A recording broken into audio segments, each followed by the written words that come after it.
There are dogs in the yard, howling at the moon. There are sinners like me, our judgment's coming soon. And I stand at the bottom of this dark and lonely well, singing, please give me answers, so I might escape hell.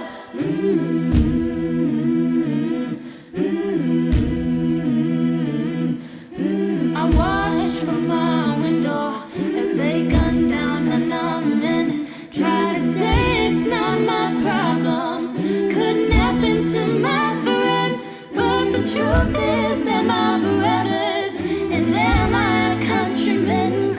And if we lose our better angels, we won't get them back again. Come on and raise your voice above the raging seas. We can't hold our breath forever when our brothers cannot breathe. Come on and raise your voice above the raging seas. We can't hold our breath forever when our sisters cannot breathe.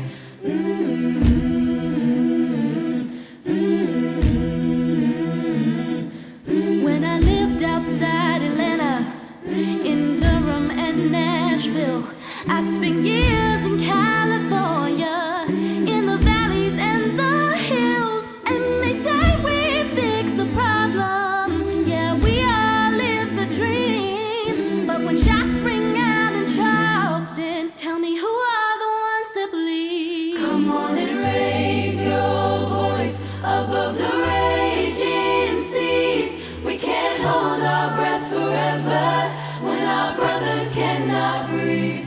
Come on and raise your voice above the raging seas. We can't hold our breath forever when our sisters cannot breathe. Oh, oh, oh, oh, our brothers cannot breathe.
On June 17th, 2015, 9 lives were lost in a shooting at Mother Emanuel AME Church in Charleston, South Carolina.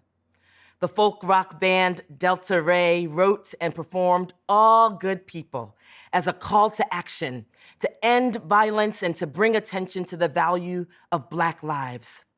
Tonight, all of you good people have gathered together virtually in the name of justice and in support of all those whose lives are consistently devalued, whose bodies are dehumanized, and whose spirits need to be free. So thank you, Vocal Rush from Oakland School of the Arts, for convening this beautiful gathering tonight with the gift of music. Good afternoon and good evening. My name is Wanda Holland Green, and I am the very proud and very blessed head of school at the Hamlin School in San Francisco. And I also proudly serve as a trustee of Columbia University. I am so honored to be here with you on this very important evening to issue and answer this call for courage. Tonight is a night to hold space and to be in community with others who are here to answer this call.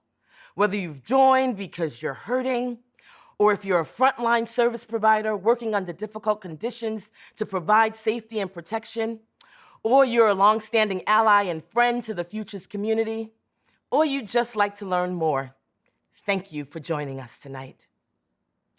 Tonight is about centering our focus and underscoring the critical link between gender, race, the economy, and the health, well-being, and safety of our homes and communities. We seek justice across all of these dimensions. It's about confronting with courage the painful and often uncomfortable truths, bearing witness to horrific acts of violence, and doing the work to dismantle discrimination, homophobia, and white supremacy across every sector and within every institution. My sacred work in the world is to be a leader in education, specifically advocating for girls and young women from all walks of life, and to be an activist in the spaces and places where real impact is being made.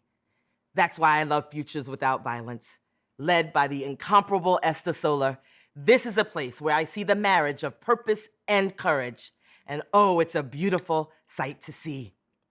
Just a few moments ago in San Francisco, more than 650 people came together for a night of courage. Months, not moments. It felt like months. But at this time, we are engaged in this incredible work and endeavor to build a Courage Museum, a world-class facility dedicated to courage that will be housed here in San Francisco's Presidio. For many of us, months ago, it was the last major event we attended with a large crowd. I had a role in the program that night, and it was truly magical. The spirit of that evening has remained with me in my heart, and that is why I am here tonight as your host to guide you through this night of inspiration and deep engagement. Now, it's important for you to know that this program was originally set to air in early June 10th to be exact. But as the news of George Floyd's murder became public, we stopped in our collective tracks to take stock, to honor the pain and sadness, and to consider ways in which we could move forward with intention and action. We wondered, really wondered, if the original Call for Courage program designed to take folks back to that wonderful night in February, would it still make as much sense? And after much consideration, we decided emphatically, yes, a call for courage is exactly what is needed, now more than ever. So tonight, you'll hear from a range of incredible women who are a part of this movement. Women who work on the front lines and at the intersections at the highest levels of leadership as well, all of whom are standing right now in solidarity with Futures to help realize a world where everyone can be free. Senator Kamala Harris, Andra Day, Glennon Doyle, Chanel Miller, and a special surprise guest appearance from Nicole Kidman. We'll end the evening tonight with Vocal Rush, another wonderful performance from them. And speaking of music, we will now have the gift of music from a cellist, Saul Richmond Rickard, a cellist who comes to the streets of San Francisco once per week to unite us during this time of physical distancing. I know you'll enjoy his music.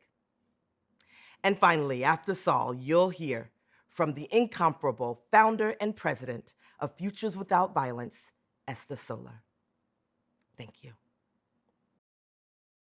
There's been a significant spike in domestic violence during the coronavirus pandemic, and now a United Nations report is warning that the number of cases could increase. The report says 6 months of stay-at-home measures to stop the spread of COVID-19 could lead to 31 million more cases of domestic violence around the world. A United Nations official called it a growing crisis within the crisis. NBC News reached out to 35 organizations in 19 states. In some places, hotline calls more than doubled, becoming shorter and more frantic. Breaking news images from Atlanta, from Washington, D.C., protests that the Floyd case is not something that's just going to be a weak story. This seems to be a story that's growing, and it's about not only Mr. Floyd, but race, politics, 2020 campaign.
On behalf of Futures Without Violence, welcome to Call for Courage from our home in San Francisco's Presidio National Park. I founded this organization 40 years ago with a small group of activist women who shared a commitment to shaping a future without violence here in the U.S. and around the world. Our work to root out bias and discrimination, end organized hate, and stop violence has never been more urgent than it is today. Reminders are all around us. Our hearts break for the families of George Floyd, Breonna Taylor, Rayshard Brooks, and too many others whose lives were taken cruelly and senselessly by those charged with protecting us. And our hearts break for the millions, yes, millions of women and children advised to shelter at home during this pandemic, who knew that for them, home was the farthest thing from a safe place. Our work to support these women and children fighting for their lives is more acute than ever.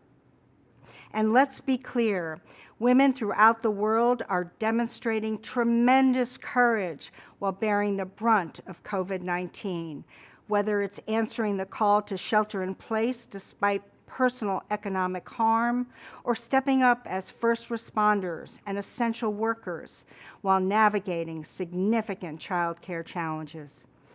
It is a time that requires a collective response to confront racial inequality and create meaningful opportunities for everyone so that together we can end the health disparities that make COVID-19 especially deadly for Black, Indigenous, and other people of color. One of the ways Futures is answering this call for courage is to stand in solidarity with our colleagues in this movement by introducing the Domestic Violence Response Fund, powered by GoFundMe. This new fund will generate support for the UN Trust Fund to end violence against women grantees around the world, as well as Futures work with domestic and sexual violence prevention groups in the U.S., with an emphasis on organizations that serve and support Black, Indigenous, and other people of color. These dedicated frontline organizations work directly to help survivors during the pandemic, and they will continue to help them heal and rebuild their lives when it ends. As we go forward with this work, I take particular inspiration from committed young people who are protesting on our streets night after night and day after day with fierce determination and boundless courage. Aurora Perrineau is one such leader. She's an actress, artist, and survivor of domestic and sexual violence who is using her voice to uplift and support others. I'm honored to invite Aurora back to share her call for courage. Thank you.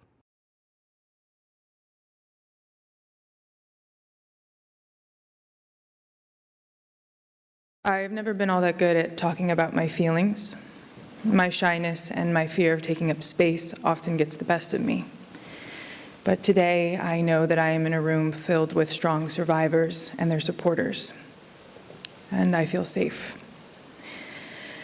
I am learning that in order for me to move forward and to heal, I have to have an exorcism of my own truth. I'm not going to get into the deep fleshy bits where strange hands shouldn't touch and ears shouldn't have to hear, but I do know that the truth will always set you free. Started small, a slap, and ended 2.5 years later being dragged into my home while I screamed for help until the door slammed and my voice became muffled. I beat myself up, convinced myself that I deserved it, and I kept it to myself for years. Every day wondering if this would be the day I wouldn't wake up. Would this be the day when I finally stop feeling dirty, cheap, unlovable? Eventually, I had a breaking point, and I called my mom. I knew that if I didn't get this out of me, I wouldn't make it. It's like being stuck in a dark room, and there's no light switch. And then suddenly my mom, my truth, turned the light on. Hi, I'm Aurora, and that was me sharing my story of sexual assault and domestic violence for the first time a few months ago with the Futures community at Night of Courage. That night gave me a confidence that I hadn't had before. For a long time, I didn't know where I belonged, where I felt most at home, or how the world truly saw me. The news came out of me being sexually assaulted at 17 by a white man. I felt so much pain and anger. And like so many that came before me, I truly felt what it means to be a Black woman in America, to feel unseen, unheard, and villainized for speaking my truth, for existing. Black bodies have meant less to so many for a long time, and our country is facing a long overdue reckoning. How we respond in this moment matters. And although I will never forget the damage that my abusers did to me, I know that I will heal, and I know that I will never be silenced again. But most importantly, I will never stop feeling the love, support, and community that I found my Black brothers and sisters who went to bat for me, risking everything to make sure that I had the support that so many never get. Sandra Bland deserved that kind of support. Breonna Taylor and her family deserves that kind of support. Rhea Milton, Dominique Fells, and every other Black and trans woman deserves that kind of support. For too long, our stories have been sidelined, and justice has been an afterthought. Race and gender justice matters. So I am here to answer this call for courage, to fight for my community, and to stand with Futures Without Violence to advance laws and programs that uplift the voices and experiences of our community. It is a survivor-centered approach, and it is long overdue. So please join me in answering the call for courage.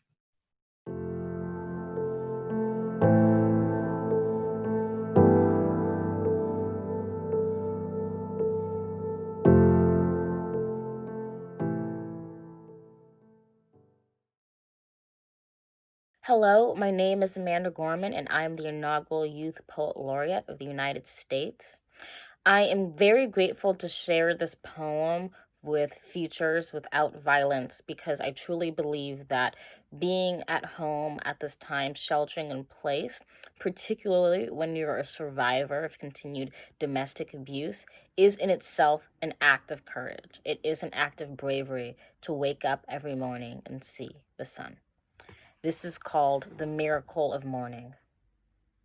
I thought I'd awaken to a world in mourning, heavy clouds crowding, a society storming, but there's something different on this golden morning, something magical in the sunlight, wide and warming. I see a dad with a stroller taking a jog across the street. A bright-eyed girl chases her dog. A grandma on a porch fingers her rosaries. She grins as her young neighbor brings her groceries. While we might feel small, separate, and all alone, our people have never been more tightly tethered. The question's not if we will weather this unknown, but how we will weather this unknown together.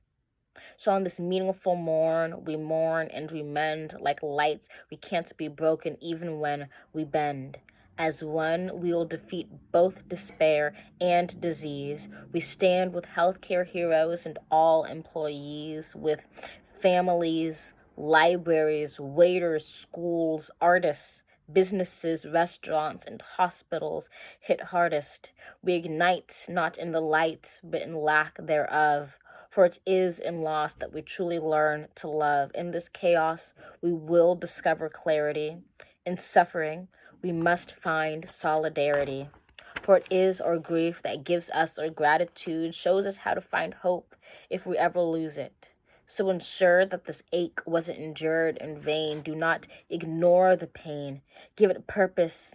Use it. Know that this distance will make our hearts grow fonder. From a wave of woes, our world will emerge stronger. We'll observe how the burdens braved by humankind are also the moments that make us humans kind, till each dawn find us courageous, brought closer, heeding the lights before the fight is over. When this ends, we'll smile sweetly, finally seeing, in testing times, we became the best of beings.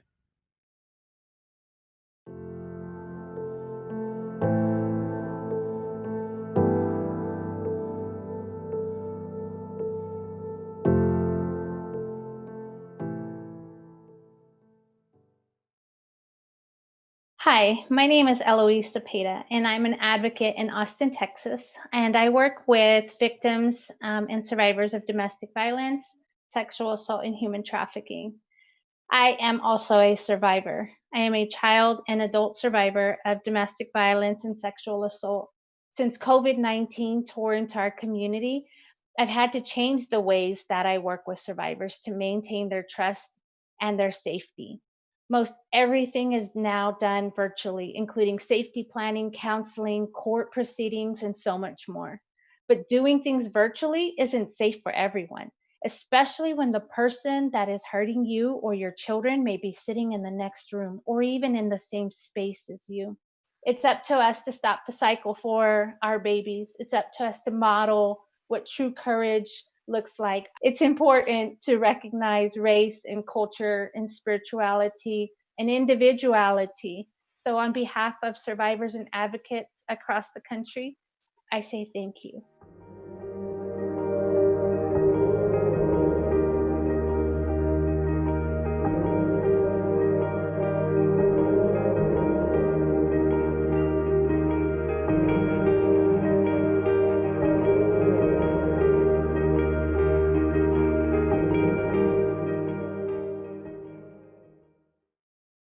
I don't know about you, but I've got to take a moment to pause and take all of those beautiful words in. Thank you to Esther for setting the agenda for structural change. And thank you to these women, to Aurora, to Amanda, to Eloise, who are mending right in front of our eyes, who are bringing their pain right in front of us and turning it like magic almost into purpose. I love them and I thank them for sharing their stories and for helping us, inspiring us, ensuring that we hear their stories and go from consciousness to conscientiousness and do something about what's happening to women in our world. And now, another set of powerhouse women are coming right before you. Glennon Doyle, Latifah Simon, and Senator Kamala Harris. Another set of women who are using their platforms, their voices, to affect change, to help us launch the Domestic Violence Response Fund. I'm excited to hear from them, and I know you are too. And with that, we welcome Glennon Doyle. Hi, everybody. I'm Glennon Doyle, and I am so honored to be here with the Futures community tonight as we answer together this call to courage. I love the word courage so much. I think about its meaning all the time, and depending on the season of my life or the moment in the world, it always means something different to me. But right now, at this moment in the world, I think what courage means to me is finding the injustice in the world that breaks your heart and rushing towards it instead of away from it. My job is to listen deeply to women. That's all I've been doing for the last decade. And what women tell me they want over and over again is purpose and connection. And this is why I think brokenheartedness is the biggest clue of our lives. Because when we find out what breaks our heart and we rush toward that thing, we find our purpose. And what we also find is our people. Because there is no bond greater than the one that happens among people who are all doing the same world-changing work together. And that's why you are people who have found your purpose and found your people. And I'm so honored to be here with you tonight. My purpose and my people is Together Rising, which exists to share power and resources. And that began with Love Flash Mobs, which are really just about masses of people coming together to help those in crisis. And the Domestic Violence Response Fund that Futures Without Violence is introducing tonight reminds me so much of those Love Flash Mobs. because it's born from the idea that each and every one of us is a warrior who can play a role in helping those who are being hurt by violence find safety and hope and healing. And this warrior work is needed more than ever. And speaking of warriors, it is my greatest honor to introduce the warrior, Lateefah Simon, a long-standing friend and ally of Futures and someone whose name you will want to remember. Lateefah has confronted great pain and violence in her own life and has metabolized her experiences and become a national leader in the civil rights movement. She is the founder of the Young Women's Freedom Center, which helps formerly incarcerated young women and girls find liberation and seek justice. And she was tapped by her mentor, Kamala Harris, to reimagine how the justice system could center redemption to help break the cycle of crime and violence. And as the executive director of the Akonadi Foundation, she works every day to eliminate structural racism and inequity.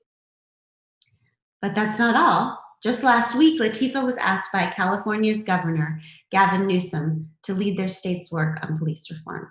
We need Lateefah's voice and her bravery to help lead us in answering this critical call to courage. So I am honored to introduce you to Lateefah Simon.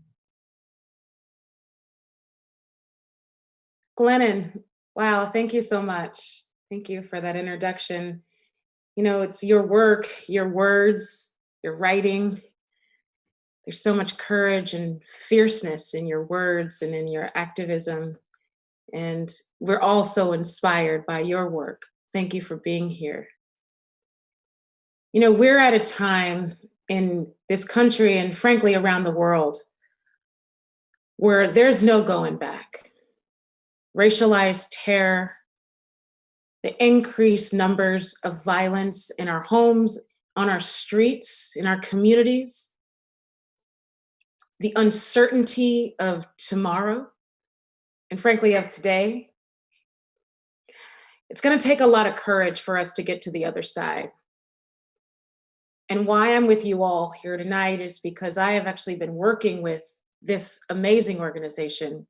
Futures has really dreamed of a future without violence, without terror, without pain and struggle and poverty for much of my adult life. And I've been standing with them as they've stood with me and the young women that I represent in my work, those who are in prisons and in jails and on the streets. And I got to tell you, it is that intersectional approach, that commitment to ending violence, where we can bring our full selves as survivors, as leaders, to the table to make real change that we can feel and that we can experience. Speaking of courage, and speaking of folks who've taken that call to courage, I'd like to introduce someone who's extremely special to me, who, like Futures, believes that it takes all of us, not one. Her name is Senator Kamala D. Harris. Dear survivors, domestic violence advocates, and all who care about ending violence and oppression, this is my letter and commitment to you. I know many of you are hurting, and you may be scared. You may be worried about family members, friends, and neighbors who may be at risk. I also know that you are resilient, and that together we can take action to make our homes and communities safer. From my earliest days as district attorney in San Francisco, I have worked to give voice to the voiceless. And since the beginning, I have partnered with Esta Solar and Futures Without Violence to bring about concrete change. I can assure you that on Capitol Hill, Futures has your back. From day one of the shelter in place, they have been at the table advising leaders in Congress as we negotiated the CARES Act. They were critical in helping to safeguard funding for domestic violence and rape crisis programs, as well as prenatal clinics serving young mothers. Their advocacy also helped secure an additional $45 million in that same bill for domestic violence programs, money that is used to ensure survivors of violence can safely heal. But our work is far from over. From the reauthorization of the Violence Against Women Act, to fighting for federal relief for our most vulnerable, to addressing the heartbreaking and long-standing structural inequities that coronavirus has laid bare. As we rebuild, let's build back better. We must center the experiences and voices of the most vulnerable, as we know this virus is affecting all of us, but not all of us are affected in the same way. And as we look to the future, I'll be counting on the continued leadership and partnership with Futures on Capitol Hill and within our communities. In closing, if you are a survivor, know that we are here for you. If you are a frontline service provider, thank you for your tireless devotion. If you are a concerned member of the community, thank you for being a part of this movement and continue to use your voice to create change. With courage and resilience, we will meet this moment together. Thank you.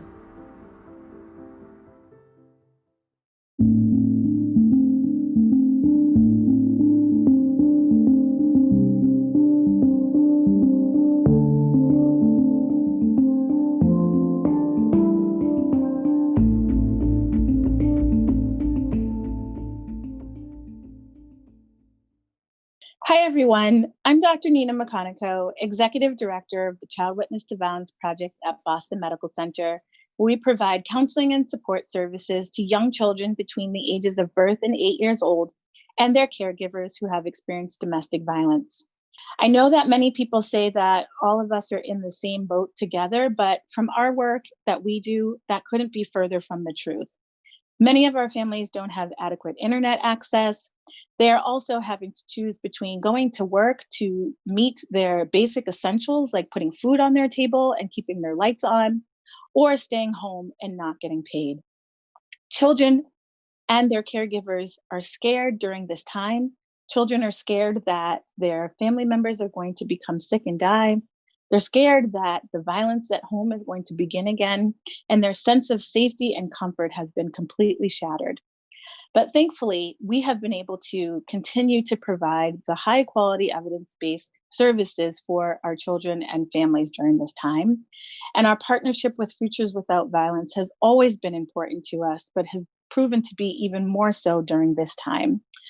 So on behalf of all of us on the front lines who are continuing to do this most challenging work to help children and families, we want to thank you for your support.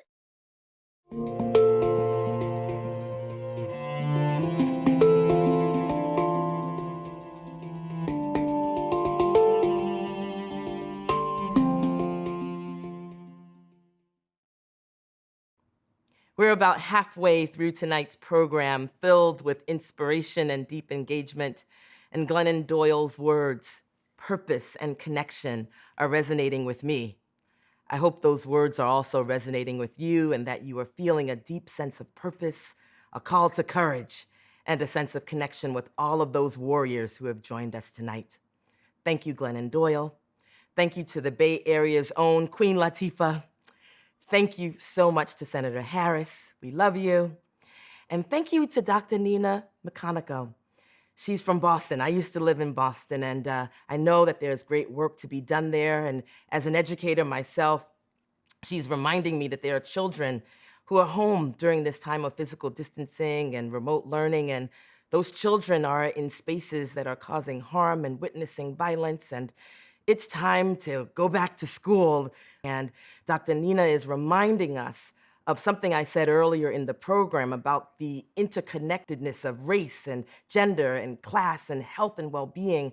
All of those ideas, all of those endeavors are intricately connected, and we have to think about problem solving with all of those pieces in mind. Thank you also to Dr. McConico. And we now move to the incredible set of women. I told you about them in the very beginning. The head of UN Women, the head of the UN Trust Fund to End Violence Against Women, and a special guest appearance by Nicole Kidman. Now, what's interesting about these three women is that they will take us to a global space. Sometimes we think that problems are only centered in the United States, but we're going to pivot with this set of women and go to a big, wide world where children everywhere, where women everywhere need us and need our attention. And so I'm excited to hear from these three women. And finally, there'll be an amazing performance from Andra Day. COVID-19 has changed the way we live. It has exposed inequalities in our world. It has also exposed common human experience. We've also learned about the spike in gender-based violence. In some cases, the reports from hotlines and law enforcement tells us that it is 3 times more. This again needs a swift response. I am making an appeal to leaders to declare the services that address gender-based violence essential services. We also call on men's organizations to take responsibility for fighting on the side of women. We call for solidarity and we call for men's organization to do their best. We need to make sure that the economic support that is being provided has got programs and benefits that are targeted to women. We also need to make sure that the women in the front lines who are underpaid and yet overworked are addressed adequately now and for the future. Thank you.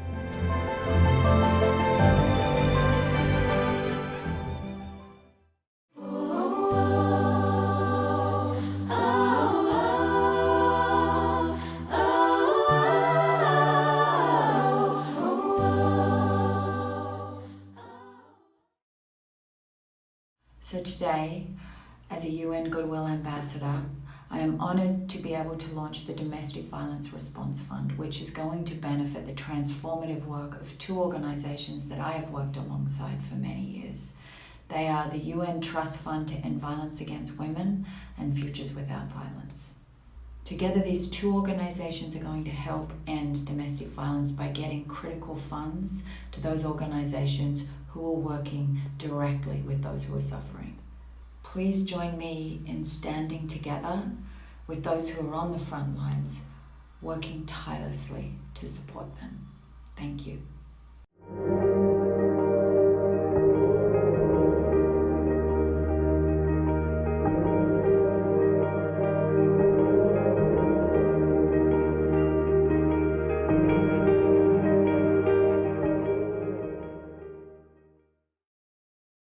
Hello, everyone.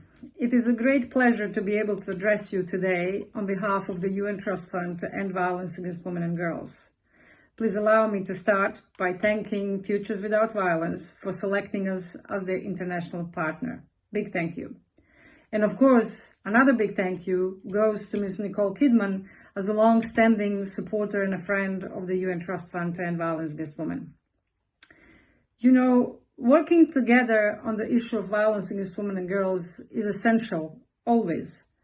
But it is at the times of crisis like the ones we're experiencing right now that is absolutely crucial that we join our forces, come together, and that we action our shared beliefs in human rights for all. It is essential to focus our support on those who are on front lines, who are providing first response to the long-standing global pandemic of violence against women and girls. To those first responders who are providing medical, legal, and counseling services for women and girl survivors, who are reaching out to them and trying to help them, be that behind the closed doors, in overcrowded hospitals, on empty streets, or in refugee camps. In the UN Trust Fund, those first responders are 144 organizations in over 70 countries around the world. These are amazing organizations, committed and dedicated individuals who are working day and night to support women and girls who are survivors and victims of all forms of violence. We thank them, and with all of your support, we will continue to support them. Thank you so much, and please stay safe.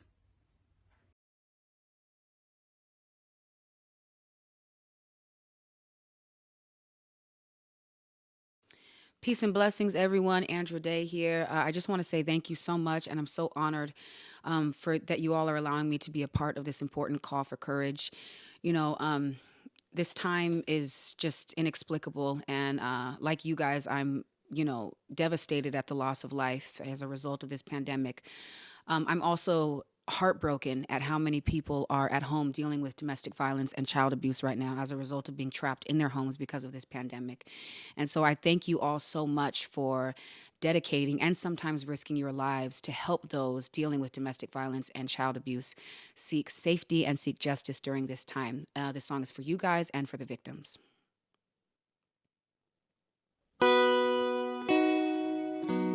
You're broken down and tired of living life on a merry-go-round, and you can't find the fighter, but I see it in you, so we gon' walk it out and move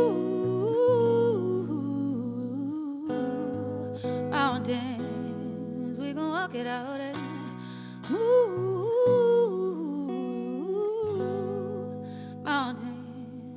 And I rise up, I rise like the day, I rise up, I rise unafraid, I rise up, and I do it 1,000 times again for you.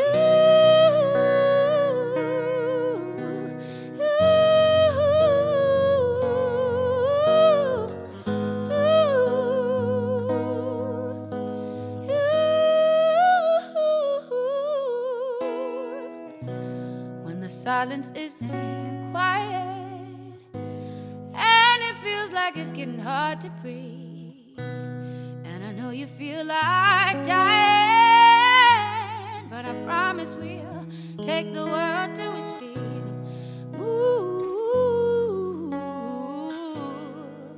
mountains, bring it to its feet and move mountains. And I rise up, I rise like the day, I rise up, I rise unafraid, I rise up, and I do it 1,000 times again for you.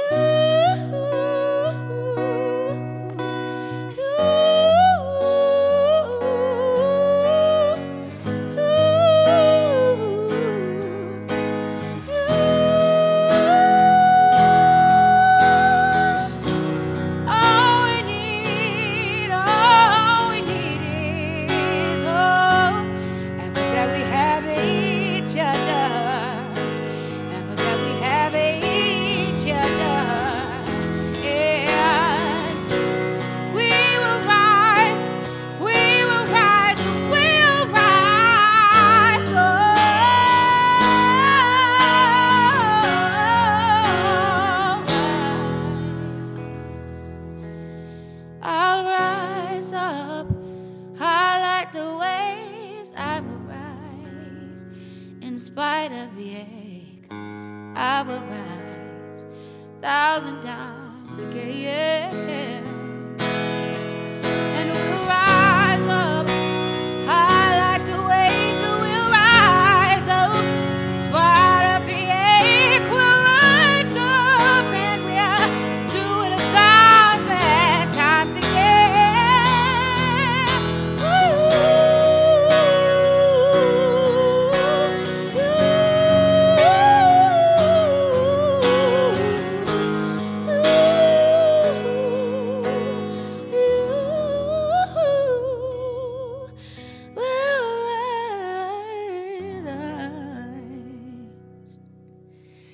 Thank you so much, y'all. God bless. Mwah.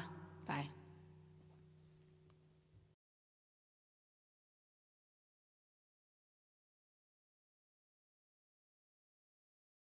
I'm ready for a mashup.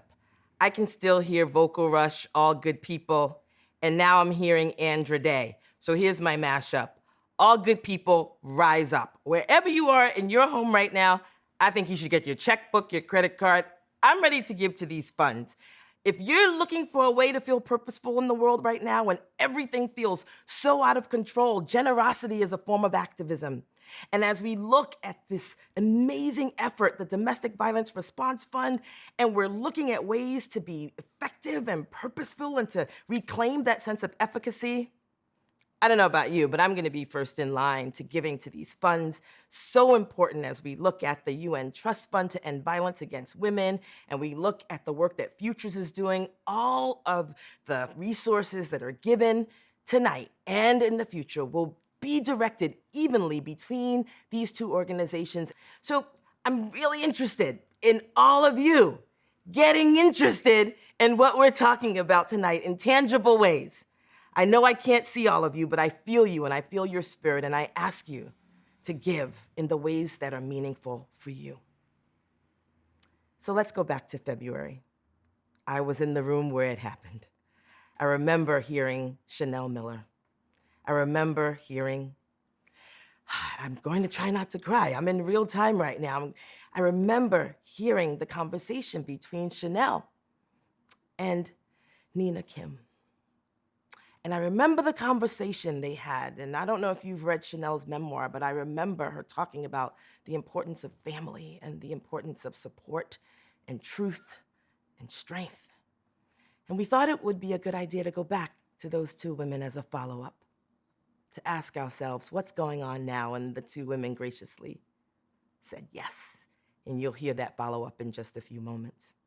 What you won't hear Chanel and Mina talk about is the murder of Breonna Taylor, George Floyd, or any mention of the demonstrations and protests going on around the world. That is because this recording was done before those things happened.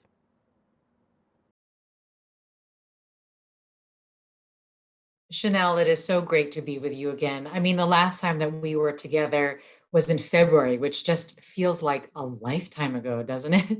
Yes, absolutely. It was the Night of Courage, Futures Night of Courage, and it was an event. I mean, there were so many people gathered together in the Bay Area before all the shelter-in-place orders took effect. And it was really a special night. I remember you sharing that it was only the second public event that you had done since your trial as Emily Doe. Your friends and family were there. I think one of the things that was most amazing is that you were moving to New York City 48 hours after that event. And we all know what happened to New York, and New York City became the epicenter of the pandemic. So I've just got to start by asking you, how have you been? I've been doing all right. I'm still doing talks, but I do miss that feeling of being able to walk into a room and feel the silence in the room and the level of care that's created for me. And the space that's given to me to speak, I can feel the way people absorb what I say, and that's so healthy for me. Those are feelings I had never experienced before in telling my story. So I'm glad I got to know what that felt like before being confined on my own. And yeah, I just miss, people being there, open-chested, ready to receive everything. And I would also, during a lot of the events that I did, before or after, I would get notes slipped to me. And it made me realize that not everyone knows how to vocalize their stories, but everyone wants to be heard in some way. So I just felt honored to be the recipient of those notes, and I miss being there for people in that way. I loved your New Yorker illustration about how you're filling a suddenly empty schedule. It was so honest. It was so funny too. But how are you coping? I've been trying to look at what this experience has given me. I was writing about how I've sort of formed really deep grooves in my neighborhood by walking the same streets every day, getting to know the neighborhood. I get to see what's blooming. I've gotten to see every single new leaf that's appeared. I get to sleep and I get to reassess how I'm taking care of myself. You know, there were elements of my previous life that were not sustainable. So now I have time to actually step back and say, what needs repair and how can I best take care of myself to continue to do the work that I'm doing?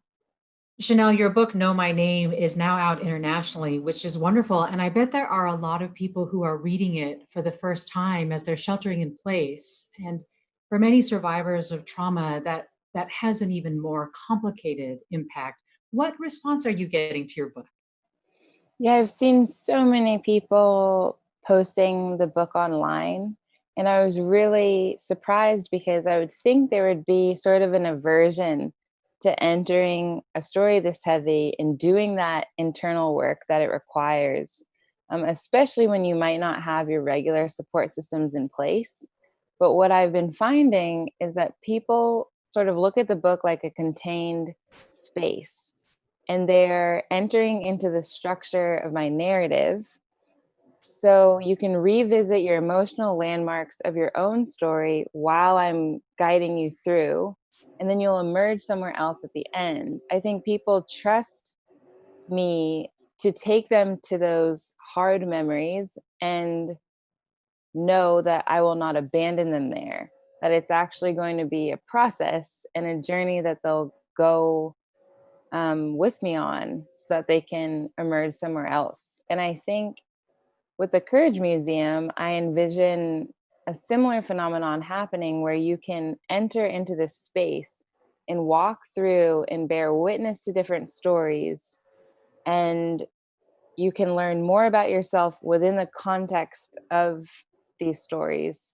And you can also bring someone and, you know, have them literally parallel to you, immersing themselves in the space with you. So I think it's not, we don't have to fear entering these stories or reading about difficult things during difficult times. We just need to trust that the people guiding us through them will not leave us in the darkest parts.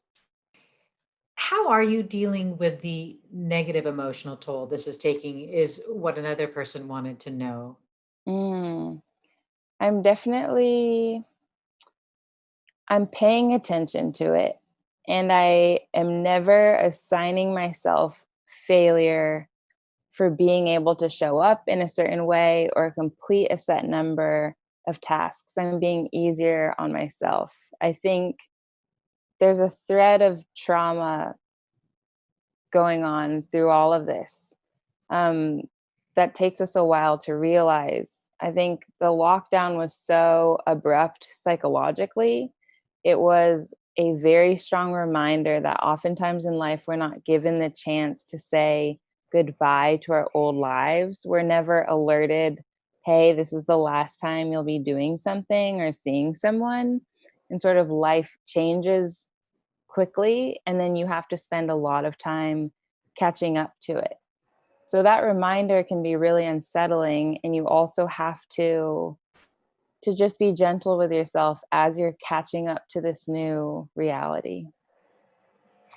You know, we're here tonight to draw attention to the surge in domestic violence, which really is a shadow pandemic. I mean, millions of adults and children around the world trapped at home with people who are hurting them. And in Know My Name, you wrote really poignantly about coping with trauma. And the things that you're saying now are really reminding me that you really have great advice to give to others who are experiencing trauma or even people who work with victims of trauma. And I wonder if you have anything to say to them now. First, I want to say that I'm so lucky that in the work that I do, I get to interact with organizations like Futures Without Violence and see the people who are actively doing the work to make things safer. And that just makes me feel so relieved. And I want people to know that even if they are feeling alone, that I've seen people who are trying to reach them. Like, we're all trying to reach you, and we ask that you just hold on until we can get to you. What scares me is, you know, suffering. I think a lot of suffering can be bearable, but what's unbearable is if you're doing it alone. The loneliness, you know, is really painful. And what I fear is that right now, if you're confined to, you know, the four walls of your house, you begin to believe that that is your world. And it's really important to remind yourself that it is not the world, that there are people on the outside trying to get to you, and that you may be forming negative ideas about yourself in this contained space. And you'll think that those distorted ideas are the truth. Maybe there's someone in your household feeding these negative ideas to you. And I just want you to continue to push back against that reality and remember that there's a greater world out there, where people simply want you to be safe and have the best life. So if you find yourself struggling with really harsh voices in your head, I would urge you to sort of step back and say, where are they coming from?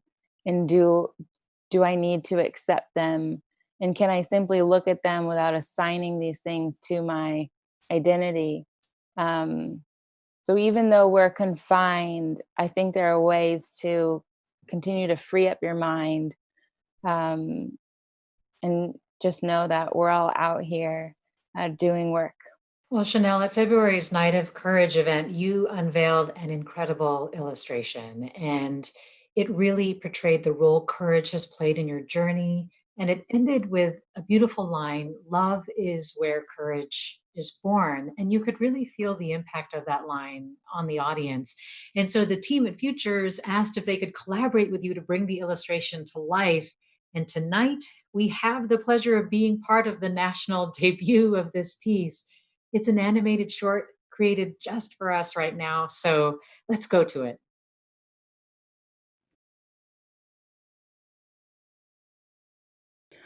All my life, my courage was quite small. I always preferred to go along with the crowd. And the kid says, ew, mushrooms are disgusting, ew, ew. And I say, indeed. And the mushroom says, I thought you loved me. I will never recover.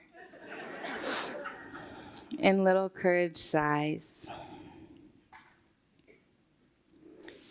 And I get nervous asking for small things. Hi, hello, sorry to bother, but what's your, the Wi-Fi password? I didn't know how to speak up for myself. Hey, pretty lady, give me a smile. But when I see a friend or a loved one getting hurt, everything changes.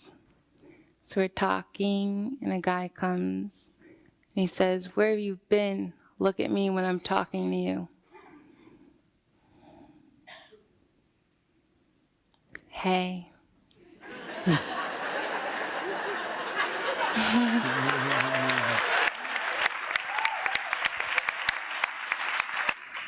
Not everyone in this room may identify as courageous. But I know everyone in this room loves someone fiercely. We know how to fight for those we love, even when we don't know how to fight for ourselves. You all fought for me even before you knew who I was. I felt that love, and it gave me the courage to come into being.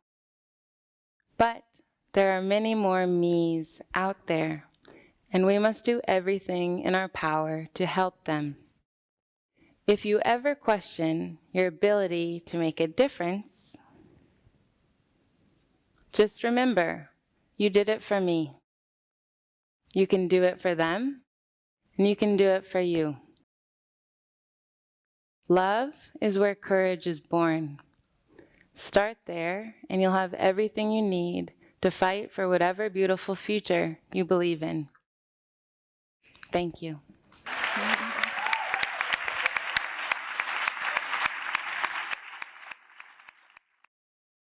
Wow, Chanel, your talent is just so amazing, and it's incredibly healing. And I just want to thank you for the way that you use it in the service of others. Thank you, Mina.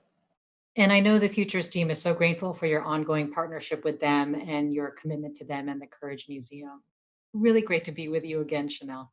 Great to be with you too. So happy to see you. Me too. We've now come to the end of this incredible hour. I hope that you feel like I feel, which is a sense of purpose, joy, inspiration, and engagement. I want to say thank you to the Futures Without Violence family. I want to say thank you to all of the incredible women who gave of themselves, the men, the music, all of the people who made tonight possible, to our friends at UN Women. I'm getting excited for the upcoming Courage Museum. Thank you to everyone who made tonight possible. Now, here's something I need to say before we go. This could be a moment in time. I'm the daughter of a preacher. This could be one good sermon that is good in the moment, but does not actually move you into action. So let this not just be a moment, but the answer to the call to courage. Move into a lifestyle. How about that? That it's not just be a moment in your life, but a lifestyle, a new way of walking, a new way of talking, a new way of being, a new way of doing and moving through the world. How might you become a better version of yourself? Let us be loving. That will be the final song from Vocal Rush tonight. Another call to action. Let us love. Let us feel. Let us bring our hearts. That's what the core of the word courage is. The core, the heart. Let us bring our hearts and our love to the world as we strive to become a more perfect union in this country and a more connected world. I'm excited for that work. Hope you are too. So thank you for allowing me to be a part of this incredible evening. I hope it's not the first. Maybe you'll see me again. I certainly hope to see you when we can gather.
The river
You can be amazing, you could turn a phrase into a weapon or a drug.